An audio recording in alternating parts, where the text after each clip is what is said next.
မေးတာကလေဆီယမားတဲ့ကျမစီးကျိုယောဂမရှိဘဲနဲ့တဲ့ဒီလိုအချိုတက်ပေါ့နော်သွေးတွင်းတကြားတက်တွေခဏခဏကြာနေလို့တဲ့အဲ့လိုမျိုးဖြစ်နိုင်တာပေါ့နော်အဲ့တော့ဒီသွေးတွင်းတကြားတက်အချိုတက်ကြာတာစီးကျိုယောဂရှိမှာမဟုတ်ဘူးเนาะတခြားအခြေအနေတွေမှာလည်းဖြစ်နိုင်တယ်เนาะဘယ်လိုဟာမျိုးရွယ်ဆိုလို့ရှိရင်ဒေါက်တာတို့ဒီအစားတွေကိုပုံမှန်မစားဘူးပေါ့နော်အစားတွေ skip လိုက်တာများတယ်အစားသားချိန်တစ်ခုနဲ့တစ်ခုကဂျားထဲမှာအရန်ချသွားတယ်ပြီးရင်အစားကိုဒီလို weight short နေလို့ဆိုပြီးအစားတွေရှောင်နေတယ်မနှက်စာတွေမစားဖြစ်ဘူးဒါမျိုးအခြေအနေတွေမှာလည်းကြာနိုင်တယ်เนาะနောက်ထပ်တစ်ချက်ကကြတော့ဒါတို့ဒီအားကစားကိုပေါ့နော်ကိုလက်လှုပ်ရှားအားကစားကိုလွန်အမင်းအပြင်းထန်လုပ်မိတဲ့အခါမျိုးတွေမှာလည်းဒီရင်းကြတက်ကကျသွားတတ်တယ်နော်ပြီးတော့နောက်တစ်ခုကကြတော့အကြီးမားတွေဆိုပါလေဆိုရှင်တော့ကိုမှဒီ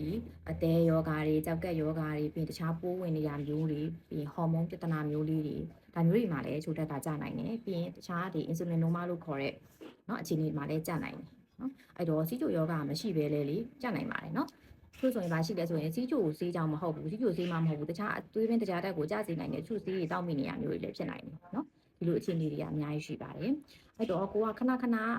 ဒါအခုပြောတဲ့အချက်တွေကကိုဘာနဲ့ကိုက်ညီနေရောဆက်စစ်ကြည့်ပေါ့နော်ပုံမှန်ဒီအစားမစားဖြစ်လို့ဂျိုးလဲကြတာလေ့ကျင့်ခန်းတွေပြင်းထန်လို့မလို့ကြတာမျိုးဒါမျိုးတွေကတော့ပြန်ပြီးတော့မြန်အချိုတက်ကိုပြန်ဖြည့်နိုင်ရပါမယ်တခြားကိုမှယောဂအခန်းတစ်ခုနဲ့ဖြစ်နေတာဆိုတာကတော့ကိုစေးုံစေကံပြကြည့်ပြီးတော့ဆက်သက်ကြည့်မှပဲသိနိုင်မှာမဟုတ်လို့ဒီဆရာစေးုံစေကံကိုပြကြပါနော်နောက်တစ်ခုကနောက်တစ်ချက်ရှိသေးတယ်တော့ဒါပြောဖို့မေ့နေလို့ဒီပါလေအရက်တောက်တဲ့သူတွေလေအရက်တွေကိုလည်းတောက်လျှောက်ဒီပါအစားအစာမှမစားဘဲနဲ့တောက်လျှောက်အရက်ကြီးပဲဒီအရေးကြီးပဲတောက်လျှောက်ကြီးသွင်းနေမယ်ဆိုလို့ရှိရင်လည်းကြနိုင်တယ်နော်ဒီခမင်းတွေပိုင်းနဲ့တွဲမစားဘူးပါအစားမှမစားဘူးအရက်ကြီးပဲတောက်လျှောက်တောက်ရင်လည်းသူရင်ကြားကြတာဖြစ်နိုင်ပါတယ်နော်အဲ့တော့ကိုကဘယ်ချက်နဲ့ကိုက်ညီနေလဲဆိုတာဆက်စစ်ကြည့်ပြီးတော့ဒေါက်တာကို comment မှာမေးခဲ့လို့ရပါတယ်နော်